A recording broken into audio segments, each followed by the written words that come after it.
এতগুলো যে গাঁদা ফুলের চারাগুলো দেখছো আমার হাতে, এগুলো কিন্তু একটাও কেনা নয়, আমাকে একজন গিফট দিয়েছে। তো ভাবলাম এগুলো আজ বাগানে বসাবো। টবের অভাবের জন্য আমি এই চারাগুলোকে ভেবেছি এই যে ছোট ছোট প্যাকেট এবং যে বালতি, ভাঙা বালতি একটি, সেগুলোতেই বসাবো।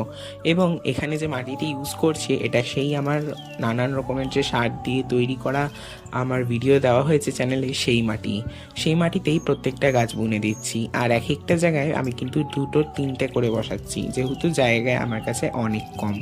আর তোমরাও চাইলে এরকমভাবেই জায়গা কম থাকলে দু একটা চারা বেশি করে বসাতে পারো। আর যাদের কাছে জায়গা থাকবে তারা কিন্তু এক একটা জায়গায় একটা করেই বসাবে। এরপরে যে ভাঙা বালতির নিচে টবের ভাঙা অংশ দিয়ে শুকনো পাতা এবং সবজির পাতা দিয়ে মাটিটি ভরে নিয়ে তাতেও কিন্তু গাছ বসিয়ে দিলাম।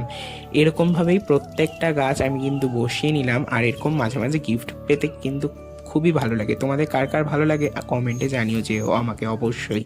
আর যারা আমার ভিডিও দেখছো তারা কিন্তু আমার চ্যানেলটিকে অবশ্যই সাবস্ক্রাইব করো। ব্যাস, গাছগুলোতে জল দিয়ে দিলাম। তবে আজকের জন্য এটুকুই। আর গাছগুলোতে ফুল ফুটলে কিন্তু অবশ্যই তোমাদের সাথে সেটাও শেয়ার করব। তবে আজ চলি, টাটা।